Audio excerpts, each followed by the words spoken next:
가을 냄새가 설설 납니다. 아직 단풍이 인천에 많이 들진 않았는데 이제 곧 아마 이번 주 안에 단풍들이 막 들어가기 시작할 겁니다. 가을은 남자의 계절이래요. 왠지 모르는데 전 몰랐어요. 어렸을 때 그냥 모든 계절이 다 좋았는데 죄송합니다. 나이가 들다 보니까 가을이 좋은 것 같아요. 가을은 남자의 계절이에요. 무슨 트렌치코트라 그러나요? 깃도 올릴 수 있고 괜히 낙엽이 떨어지면 좀 그래요. 가을이 되면 그런 남자들 모습들이 좀 생각납니다. 그 중에 한 사람이 험프리 보가트예요. 카사블랑카 이런 거. 그런 영화 보면 제일 마지막 장면이 여러분들 기억나실 겁니다. 안개가 짙어요. 사실은 제 생각에 세트장을 잘 못 만들어서 이렇게 안개를 짙게 찍어놓은 것 같은데 짙은 안개에다가 잉그리드 버그만 그 사랑하던 여인을 떠나보내죠. 떠나보내고 험프리 보가트는 또 괜찮은 척하면서 친구랑 같이 어떻게 살까 그 얘기를 하면서 떠납니다. 우리도 궁금해요. 카사블랑카 거기 그 험프리 보가트는 잉그리드 버그만을 떠나보내고 도대체 어떻게 살지 궁금합니다. 뒷이야기는 우리가 모릅니다. 영화를 보면 그냥 거기서 아름답게 좀 애잔하게 어떤 때는 소망이 넘치게 어떤 때는 우수에 차게 영화가 끝나죠. 하지만 우리는 이제 압니다. 그 영화가 끝나고 나도 그들의 삶 가운데 어떤 일이 있을지 우리는 조금은 알아요. 아름다운 마무리 그런 영화를 생각하면 여러분도 오드리 헵번 좋아하시나요? 거기 티파니에서의 아침을 그런 영화 있죠. 거기 보면은 아침으로 끝나요. 뉴욕의 아침입니다. 뉴욕이 아주 푸른 아침이에요. 아직 제대로 해가 뜨지 않은 푸르고 뭔가 안개가 있을 것 같은 그 뉴욕의 푸른 아침에 티파니 그 가게 앞에서 또 오드리 헵번이 그렇게 이쁜 여자가 이쁜 척하면서 영화가 끝나요. 그 간밤에 그리고 여지껏 영화에서 나왔던 어쩌면 조금은 방종, 어쩌면 자유, 어쩌면 청량했던 그 여인이 이제 또 뉴욕의 아침을 맞아서 어떻게 살아갈지 우리는 궁금합니다. 앞으로 일어날 일들 그리 다르지 않을 거예요. 왜 외국 얘기만 합니까? 우리나라 얘기도 좀 했으면 좋겠습니다. 우리나라 얘기하죠. 우리나라는 심청이 얘기하죠. 심청이 아버지 만났어요. 그리고 아버지가 눈이 떴습니다. 우리는 그리고서는 심청이가 아버지랑 행복하게 그냥 살 거라고 얘기가 끝났는데 가만히 생각해보면 궁금해요. 심청이의 그 앞날은 어땠을까? 심청이 아버지 심학규 씨가 만만한 양반이 아니십니다. 이 양반이 어떤 양반이요? 딸을 공양미 300석에 넘기신 양반이야. 노골적으로는 아니지만 그거 넘어가고 뺑덕 어멈이랑 또 그러셨던 분이에요. 눈이 안 보였을 때도 그러셨는데 이 양반이 눈을 뜨시고 나면 어떻게 될까? 궁금합니다. 심청이는 아마 나중에 그랬을지도 몰라. 아버지가 장님일 때가 좋았는데 그랬을지도 모릅니다. 앞날이 그냥 이야기들은 그 이후에 행복하게 잘 살았다 그러는데 그렇지 않은 걸 우리는 알죠. 그렇기 때문에 그냥 그 이야기들은 그렇게 황급하게 행복하게 잘 먹고 잘 살았다고 마무리를 하나 봅니다. 우리는 압니다. 인생이 그렇게 한 이야기가 끝난다고 끝나지 않아요. 우리의 연수가 70입니다. 그리고 강건하면 80이래요. 성경이 얘기하죠. 시편 90편 10절입니다. 하지만 그 연수의 자랑은 수고와 슬픔뿐입니다. 인생이 30에서 영화가 끝났다고 30에서 끝나는 게 아니에요. 70, 80 우리가 살아가는 그 연수의 하지만 자랑은 수고와 슬픔뿐이라고 얘기해요. 그러면 그냥 끝내버릴까? 아니요, 그럴 수는 없어요. 그러니까 시편 90편 10절에 재밌습니다. 인생이 연수가 70이고 강건하면 80이라도 그 연수의 자랑은 수고와 슬픔뿐이래요. 그 뒤에 붙은 말이 뭐라고요? 신속히간이 날아간답니다. 이게 너무 애절해요. 삶을 보면 수고와 슬픔뿐이라 고만 살았으면 좋겠어요. 하지만 고만 살겠다라는 생각이 드는 순간 인생이 너무 짧은 것 같아요. 신속기간이 날아간답니다. 이 앞에서 우리는 살아갑니다. 오늘 우리가 읽은 본문 지난주에 유라굴로라는 그 광풍의 이야기를 들었습니다. 10나흘 동안 해와 달도 보이지 않을 정도로 그래서 구원의 여망이 몽땅 다 사라질 만큼 그 흉폭한 유라굴로 그 광풍이 지났어요. 그리고 나서 사람들은 지난주에 생각나시죠? 다시 한번 활기와 용기가 가득합니다. 그 생명의 떡 앞에 나와서 276명의 영혼들은 우리 거기 276명의 영혼이 있다고 영화하면 딱 멋있어요. 그죠? 그렇게 다 끝나면 좋아요. 그런데 거기가 끝이 아닌 걸 알아요.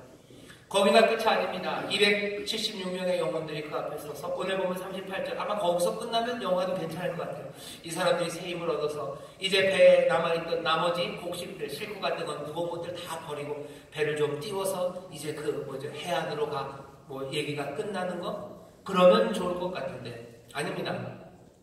유라굴로 그 광풍이 끝나고 나서요. 그 배에 하나님의 은혜 가운데 이 사람들이 살아났고요. 성찬 어제는 그 생명의 떡 앞에 나와서 이 사람들이 구원이 뭔지를 아는 영혼들이 됐어요. 서로 힘을 합쳐서 뭔가 으쌰으쌰 하면서 좋은 일을 하려고 합니다. 그런데 거기에 문제가 생기기 시작하는 거죠. 배 앞에 이물, 배 선수는 모래톱에 그냥 처박혀버리고요. 마침 또 그 뒤로는 두 물이 합류한답니다. 아마 뭐 진주 앞바다에 있는 그 율돌목 같은 데인가 봐요. 막 물이 그냥 세차게 몰아치는 바로 그곳이에요. 유라굴로 광풍을 14일이나 10나흘이나 견뎠던 이 배가 많이 약해졌을 겁니다. 배 뒤쪽은 다 점점 그 물결에 무너져 가기 시작해요. 부서져 가기 시작합니다. 큰 물을 만나는 거예요. 모래톱에 배가 박히고 큰 물로 배 뒤쪽은 부서져 가기 시작하고 또 그 배에 있던 군사들 아마 백부장 율리오가 있었던 거 보니까 로마의 백부장이니까 그 밑에 군사가 한 100명쯤 있었겠죠. 그 군사들은 죄수들을 죽이려고 합니다. 죄수들을 죽인다는 얘기는 바울을 죽이겠다는 거예요. 바울과 함께한 다른 죄수들을 죽이려는 살육의 계획이 그 배 위에서 일어나고 있는 겁니다. 이 사람들이 그랬다. 바울은 또 어떻게 됩니까? 오늘 본문을 읽어보면 뭐 불 때다가 독사가 와서요. 독사가 손을 물기도 해요. 삶이 거기서 딱 끝나지 않아요. 티파니에서의 아침에 그 푸른 뉴욕 아침의 이야기가 끝나는 게 아니고 그냥 심청이가 눈뜬 아버지랑 잔치하면서 인생이 끝나는 게 아닙니다. 삶의 70, 80 수고와 슬픔뿐 빨리 날아가는 것 같아요. 아쉽습니다. 하지만 그러나 여전히 높은 산들과 깊은 골짜기가 있어요.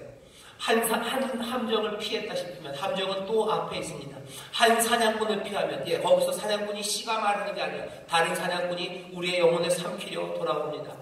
오늘 사자처럼 우리의 영혼을 삼키려고 하는 공중의 권세들 그리고 온갖 악한 것들이 세상에 가득해요. 이건 세상의 자연 환경으로부터 오기도 하고요. 그리고 우리 주변에 있는 사람으로부터 옵니다. 정신없는 일이. 10나흘 동안 해와 별이 없어서 정신 없었던 것과 그리 별반 다르지 않습니다. 우리의 삶은 위기의 연속이고요. 위험의 연속이에요. 한번 구원받은 기쁨이 있다고. 주 앞에 나와서 내가 하나님의 은혜를 알았다고. 얘기는 거기서 끝났으면 좋겠죠. 하나님 감사합니다. 그리고 인생이 딱 끝났으면 좋겠는데 아니 그렇지 않아요. 계속해서 위기입니다. 계속해서 신앙의 굴곡입니다. 우리의 삶에 내가 초청하지 않았던 문제들이 나를 덮쳐오는 거예요. 언제까지? 이건 끝없이 될 겁니까? 아니요. 끝은 분명히 있습니다. 우리가 아버지 품에 안길 때까지 우리가 본향에 이르러 그 아버지의 품에 안겨 그 영원한 새하늘과 새 땅에서 가는 그때까지 우리의 삶의 문제와 어려움, 고통과 위기 그것은 끊이지 않을 겁니다. 그러니 구원은 한 번으로 끝나지 않아요. 계속해서 우리의 삶에 구원이 필요합니다. 왜? 우리의 삶의 위기, 그리고 어려움, 고난, 문제, 그리고 고통이 다가오기 때문에. 그것들 그냥 견디려고 그러지 않으셔요. 구원하십니다. 회복하시고, 그리고 치료하십니다. 우리의 인생에 어려움이 계속되기에 도우심과 구원은 또 계속해서 있는 겁니다. 떡을 한번 먹었다고 해서 구원을 위한 떡을 먹었다고 끝나는 게 아닙니다. 은혜를 한번 체험했다고 해서 끝나는 게 아닙니다. 구원은 우리에게 계속해서 필요한 거죠. 오늘 우리가 읽은 말씀, 이 본문의 이 사건들을 통해서 오늘 우리가 좀 살펴보려고 합니다.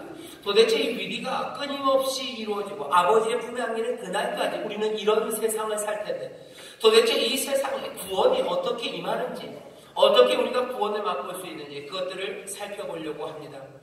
오늘 말씀을 보면 이렇게 돼 있어요. 여기 이 사람들이 떡을 먹고서 배가 불러졌어요. 밀을 바다에 버립니다. 배가 좀 걸려 있었죠. 닻을 내렸습니다. 물이 점점 수심이 낮아지는 걸 보고서 뱃사람들이 닻을 내려놨어요. 이제 아침이 됐습니다. 그러니 섬이 보여요. 저기 절로 가면 돼요. 절로 가면 안 되죠. 교회로 가야 되죠. 죄송합니다. 저리로 가야 돼요. 그래서 어떻게 밀을 다 버립니다. 곡식을 싣고 가던 배였어요. 그거 다 버리고 그래야지 좀 뜨죠. 그래야지 조금이라도 더 가까이 그 해안으로 갈 수 있을 것 같아요. 사람들이 힘을 합쳐서 그 일을 합니다. 거기까지는 좋았어요. 하지만 아까 말씀드린 것처럼 어떻게 돼요? 배의 선수가 이물이 앞에 모래턱에 박혀버려서 꼼짝도 못합니다. 마침 두 물이 합쳐지는데요. 물살이 거셉니다.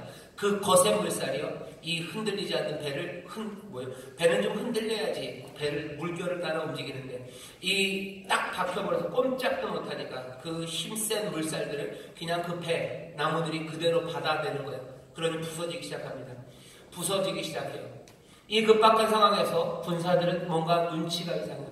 이렇게 위험한 상황에서 이 사람들이 배에 남아있을 것 같지 않아요. 사람들이 다 도망갈 것 같습니다. 특별히 누가 도망가면 안 돼요? 죄수들이 도망가면 안 돼요. 그래서 얘기합니다. 이 죄수들 죽이재요. 이 죄수들 죽입시다. 이 사람들 도망가면 큰일 납니다. 이 사람들 놓치면 우리가 대가를 치러야 돼요. 이 책임을 면하려면 이 사람들 죽이자고. 거기 배에 몇 명의 죄수가 타고 있는지는 몰라요. 바울만은 아닐 겁니다.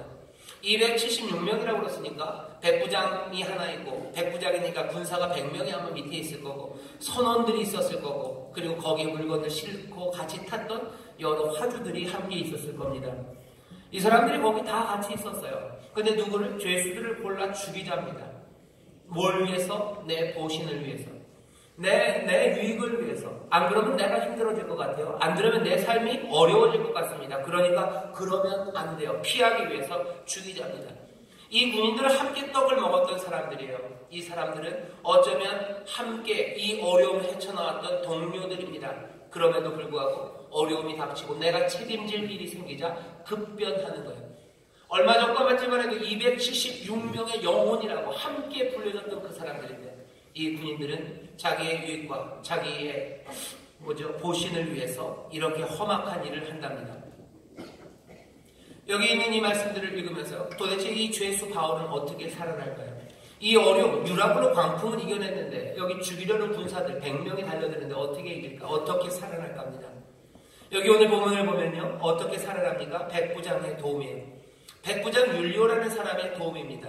여기 본문 보면 이렇게 되어 있습니다. 43절에 백부장이 바울을 구원하려 하여 저희의 뜻을 막고 헤엄칠 줄 아는 사람을 명하여 바다에 뛰어내려 먼저 육지에 나가게 하고.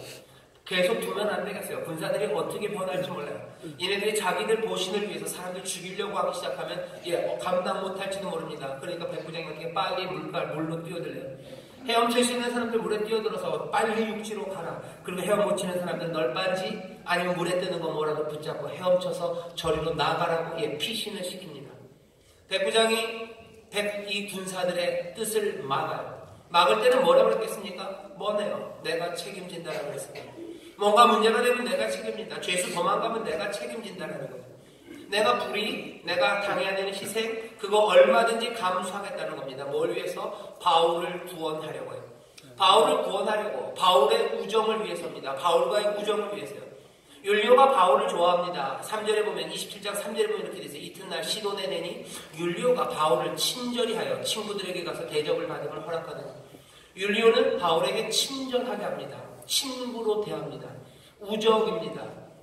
왜 우정이 생겼는지 잘 모르겠어요. 하지만 율리오는 바울을 사랑해요. 바울을 사랑하는 친구로 돼요. 그러니 그 친구를 위해서 자기의 불의, 자기의 희생, 그걸 감수하겠다는 결단을 합니다. 오늘 여기 말씀에서 첫 번째 은혜예요. 은혜를 베풉니다. 그래서 바울이 구원을 얻습니다. 누구의 은혜입니까? 백부장 율리오의 은혜입니다. 은혜는 어떤 겁니까? 그냥 마음이 따뜻한 겁니까? 아니요. 책임을 감당하겠다는 거예요. 내 불이익과 내 희생, 그걸 감수하겠다는 결단과 그리고 그 결단을 위한 실행, 그것이 은혜입니다. 이 한 사람이 살려내요. 우리는 한 사람의 은혜가 사람을 구원한 이야기를 여기 백부장 율리오 말고 또 압니다. 여기 있는 모두가 다 아는 그분의 이름은 율리오가 아니라 예수입니다. 예수님은 어떻게 하셔요? 사랑하셔서 친구를 위해서 제일 큰 사랑이 뭐예요? 그 친구를 위해서 목숨을 버리는 것, 그거보다 더 큰 사랑이 없다고 하시고 어떻게 하십니까? 친구인 그들을 위해서.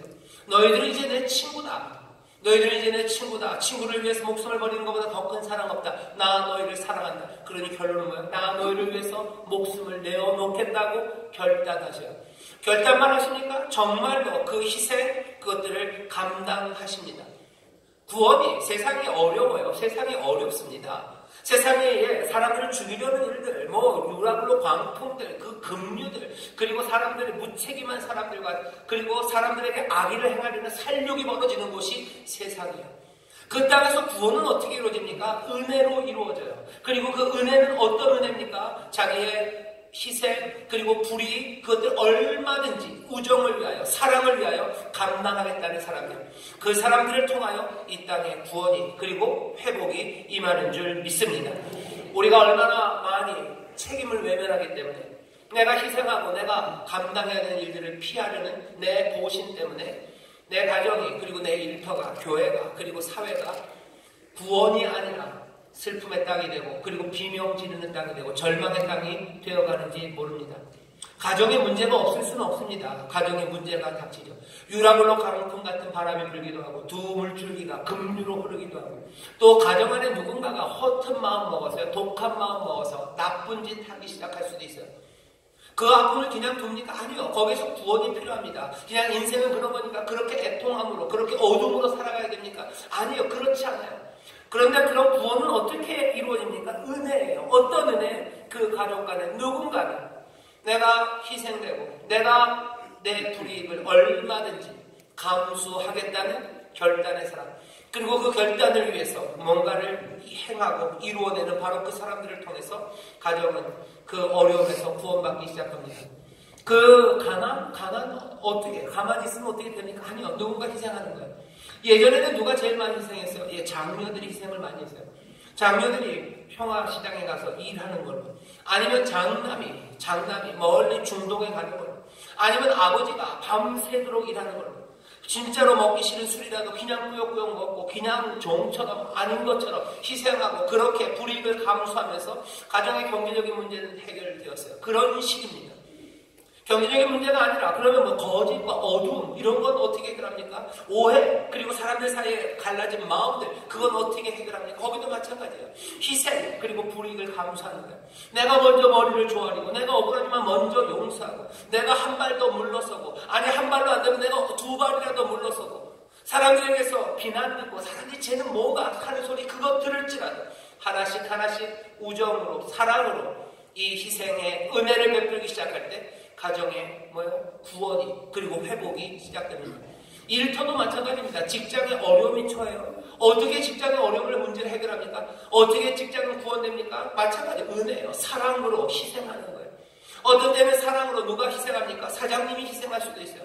아니면 어쩌면 직원 누군가 공장장이 아니면 우리 과장 김 과장님이 그것도 아니라면 직원 중에 누구 하나가 자기 유익 그것 뒤로 물러내고 내가 내 희생되는 것 그것 없이는 구원 그건 없습니다.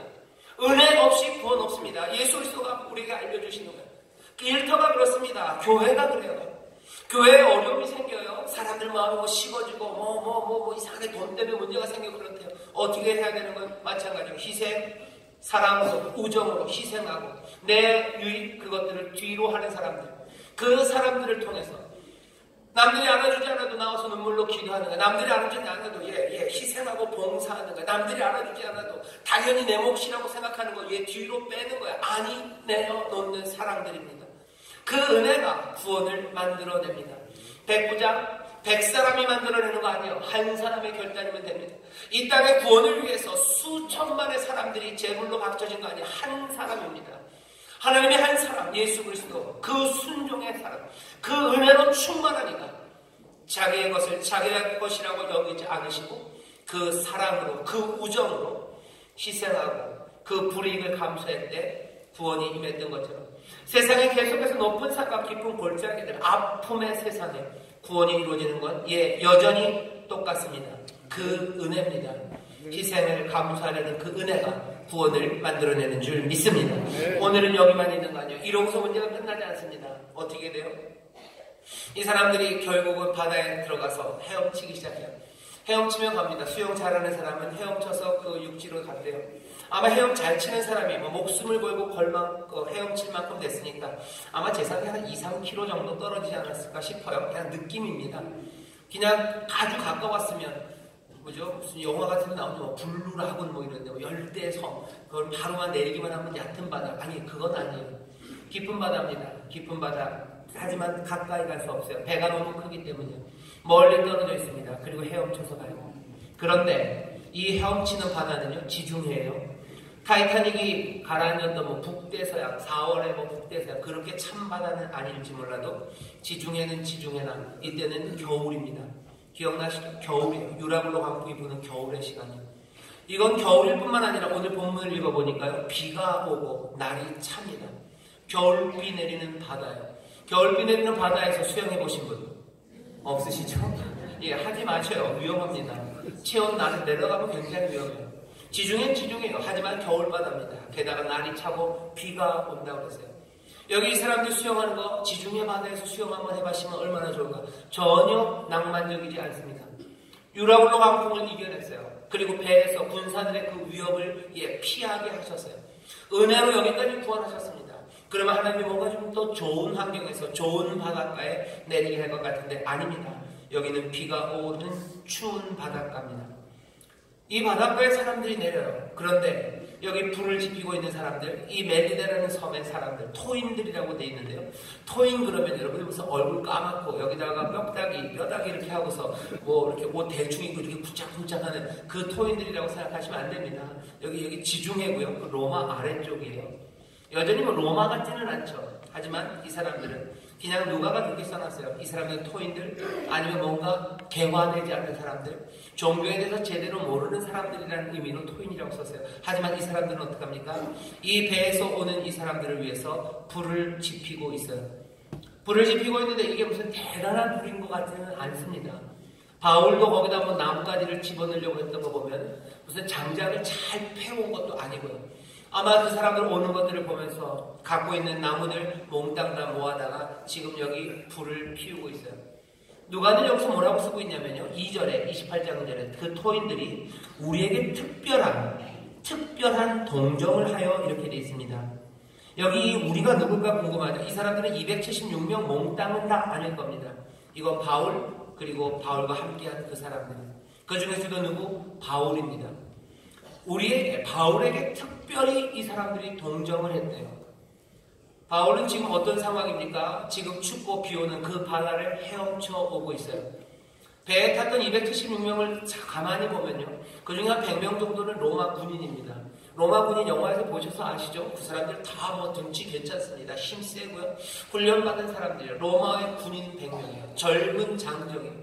그 당시 가장 힘세고 빠르고, 그죠? 그리고 날렵한 사람들 100명입니다. 이 사람들 14동안 고생했겠지만, 그래도 누구보다는 바울보다 훨씬 나은 젊은이들. 나머지 사람들 선원들입니다. 이 사람들 배 타는 사람들 아시고요. 이 사람들 강한 사람들이에요. 선원들 또 누굽니까? 여기 이 선주와 그리고 이 화물의 화주들일 겁니다. 이 알렉산드리아 배에다가 물건들을 많이 실었어요. 그러니 그거 가져가서 장사하려는 사람들이에요. 이 사람들 바다 여행에 그렇게 뭐 낯선 사람들 아닙니다. 이 사람들 이걸 업으로 하는 사람들이에요. 그리고 당연히 장사하는 사람들 아마 입고 있는 입성도 그렇게 나쁘지 않았을 거예요. 바울은 누굽니까? 이 사람 끌려가는 것 아니라면 주께서 보내셔서 배를 타야 되는 게 아니라면 배를 타기 싫은 사람이에요. 나이 많고요. 병들었고요. 지난주에 말씀드린 것처럼 죽기 직전까지 사람들이 죽은 줄 알고 내다 버릴 만큼 돌에 맞은 게 한두 번이 아닌 사람입니다. 배를 타야 될 이유가 없어요. 그런데도 이 사람 열나흘 동안 거기서 굶주리며 그 배에서 흔들렸던 노인입니다. 이 노인이 찬 바다에서 아마 뭐 나무 널빤지 하나 붙잡고 죽을 둥 살 둥 그 바다를 그 물결치는 두 물결이 흔들리는 그 바다를 건너온 겁니다. 그 해변에 276명이 무슨 노르방디 상륙작전처럼 올라왔겠죠. 씩씩하게 이제 됐다면서 뭐 대자로 눕는 무슨 군인들 별별 사람들 다 있었을 거예요. 하지만 거기서 누가 제일 초췌하고 물에 빠진 생쥐처럼 올라왔을 것 같아요. 제대로 걷지도 못하고 누가 봐도 입에서 가장 가련한 인생은 누굴 것 같습니까? 바울일 겁니다. 여기 오늘 보면 뭐예요? 그 사람들이 우리에게 특정한 아주 특별한 동정을 하여 불을 피우고 우리를 환영해줬대요. 멜리데 사람들은 지금 누구를? 가장 가련하고 불쌍한 사람에게 가장 특별한 동정과 환영을 지금 하고 있습니다. 세상이 어렵고 힘들어요. 이렇게 힘든 세상에 구원은 어떻게 합니까? 가장 가련하고 어려운 사람에게 특별한 동정과 환영이 있을 때입니다. 이걸 뭐라고 그래요? 이걸 은혜라고 합니다. 사람들은 누굴 환영합니까? 가장 가련한 사람을 환영해야 될 것 같죠. 가장 불쌍한 사람에게 특별한 동정이 가야 될 것 같죠. 하지만 세상이 그렇지 않아요. 그렇지 않기에 세상에 구원이 없는 거 아닌가 싶습니다. 사람들은 누구를 환영할 것 같아요? 아마 거기 율리오, 누가 봐도 율리오, 로마의 백부장은 티가 팍 났을 겁니다. 아마 뭐 등치도 달랐을 거고 입고 있는 옷도 달랐을 거고 계급장, 차고 있는 칼이 달랐을 거예요. 가서 누구를 환영해요? 백부장님을 환영해야죠. 로마의 백부장님은 굉장한 힘입니다. 그 권력자를 환영해야죠. 아니면 여기 있는 손주, 누가 봐도 누가 화주, 누가 그냥 겨우 짐 실은 애인지, 누가 여기 이 짐 실은 사람 중에서 가장 부자인지 옷만 봐도 알아요. 그죠? 여러분 옷만 봐도 압니다. 한번 볼까요? 아, 찬양대는 똑같으니까 모르겠고 제가 한번 볼까요? 사람들이 탁탁 알아요. 누가 부자인지 알아요. 누가 돈 많은 사람, 누가 내가 친해져야 되는지 압니다. 그러니 뭐 해변에 그렇게 어려운 상황에서 나왔을 때 돈 많은 사람 환영해주면 어떡할 것 같아요? 꿈꾸는 게 있죠. 아, 얘가 근데 나중에 내 생명의 은인, 내가 어려울 때 나를 도와줬으니 내가 다음에 당신에게 라고 계산할 수 있어요. 하지만 멜리데 사람들은 아닙니다. 누구에게? 우리에게 특별한 동정을 해요. 죄수의 인형입니다. 부자 아닙니다. 군인 아닙니다. 여기 가장 연약하고 깨지고 그리고 가련한 이 사람에게 멜리데 사람들 어떻게 해요? 특별한 동정을 베풀어요. 은혜는 그렇습니다. 은혜는 뭔가 대가를 바라고 뭔가 음모가 뒤에 있는 게 아니에요. 은혜는 어떻게 해요? 가장 가련한 인생을 향해서 환영하고 영접하는 겁니다. 멜리데 사람만 그랬냐? 아니요. 예수님도 그러셨어요. 예수님 뭐라고 그러시죠?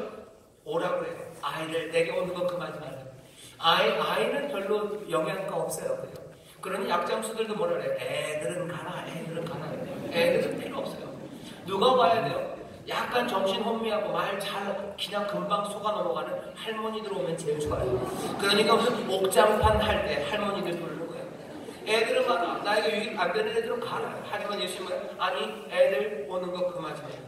죄인들 와라. 죄인들 와라. 병 있는 사람들 와라. 만질 수 없는 사람들 와라. 문둥병자들 와라. 세리들 와라. 그리고 창기들 와라.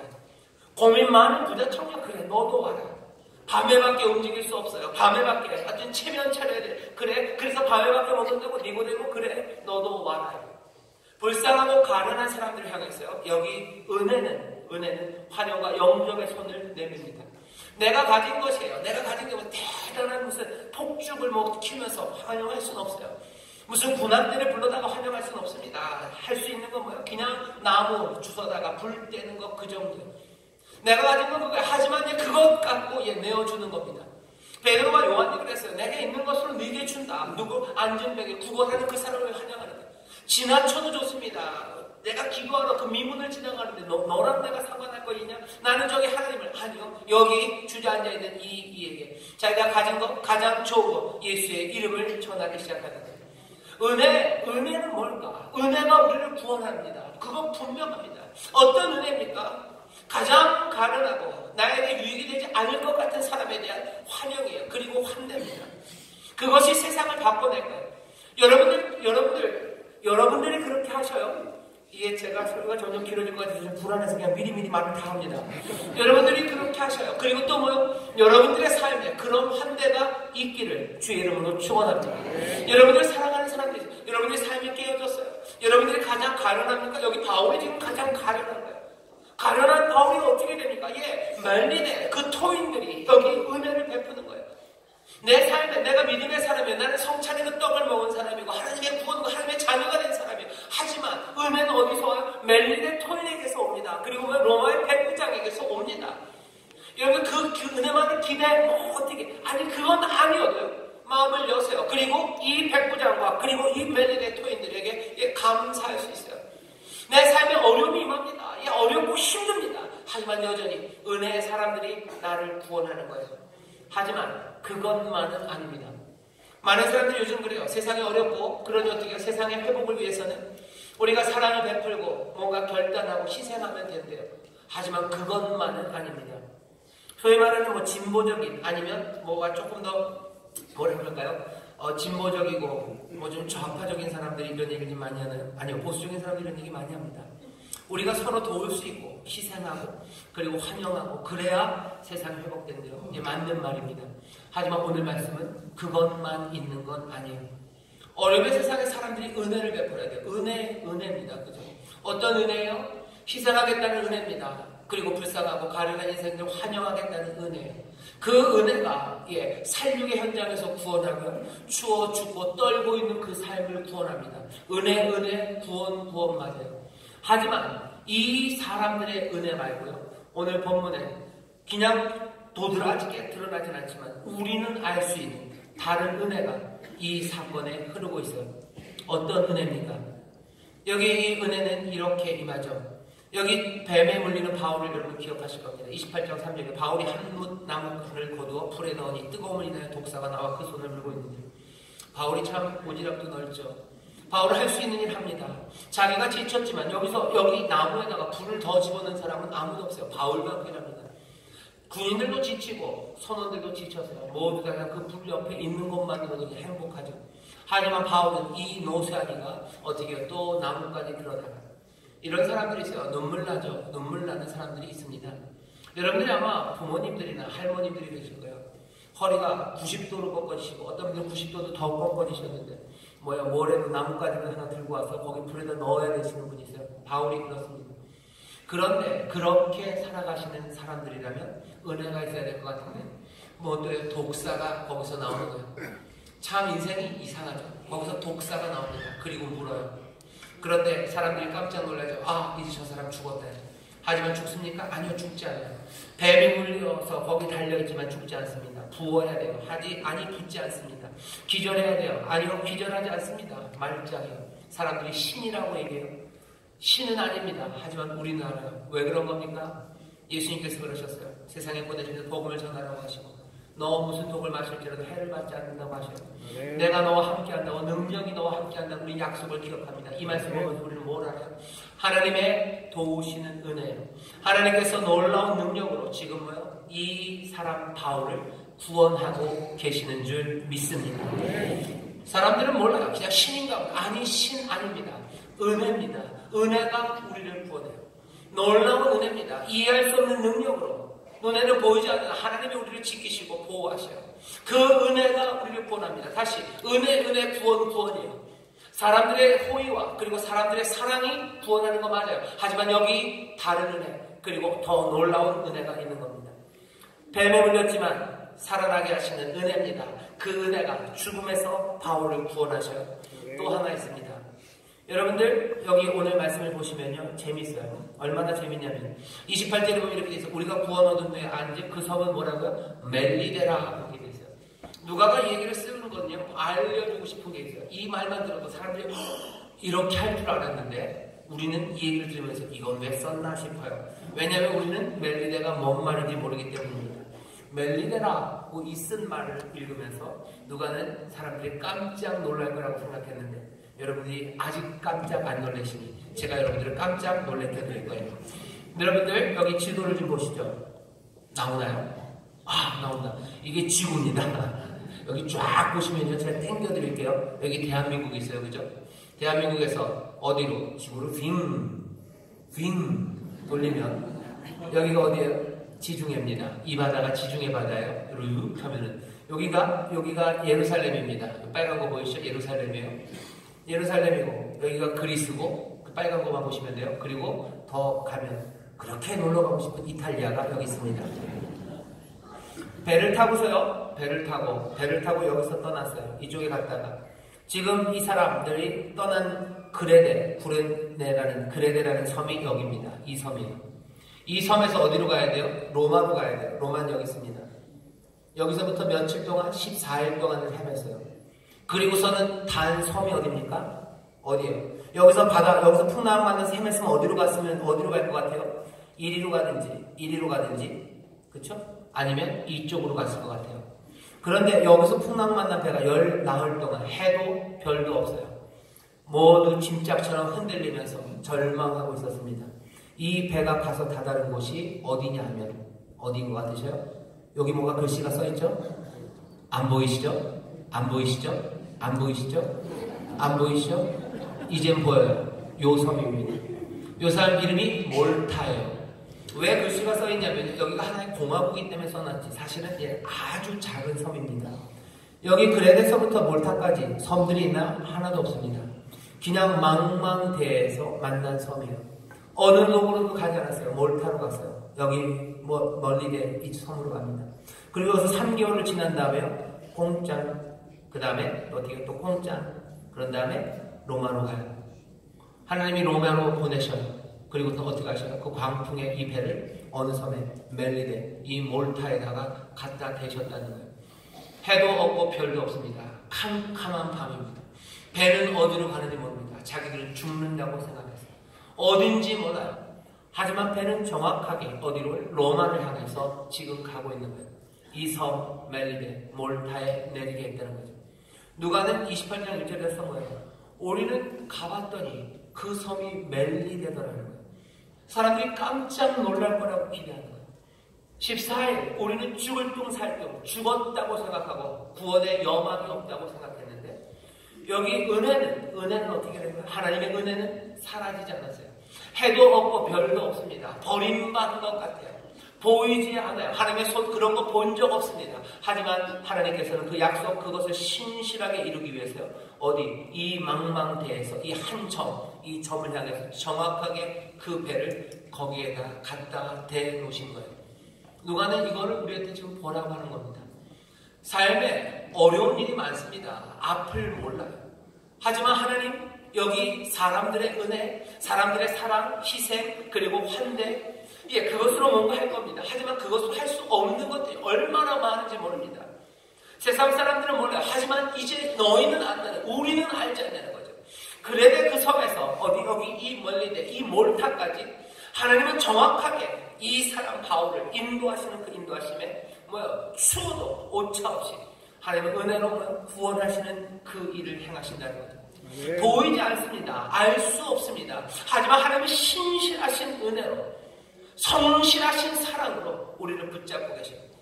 오래전에 하신 말씀에 나 여호와는 너에게 복 주기 원한다고 하시고, 그리고는 우리는 잊어버렸어요. 왜? 열 나흘 동안 해도 별도 없어요. 구원의 여망은 사라졌다고 말할 수밖에 없어요. 하지만 하나님은 나 너희를 복 주기 원하는 하나님, 나 너희의 천부 하늘 아버지가 내가 너희를 권고하고 있고 내가 너희를 인도하고 있고 내가 내 약속을 이루신다는 그 놀라우신 성실한 약속을 하나님은 은혜로 지금도 기억하시고 우리를 붙잡으시고 구원하시는 줄 믿습니다.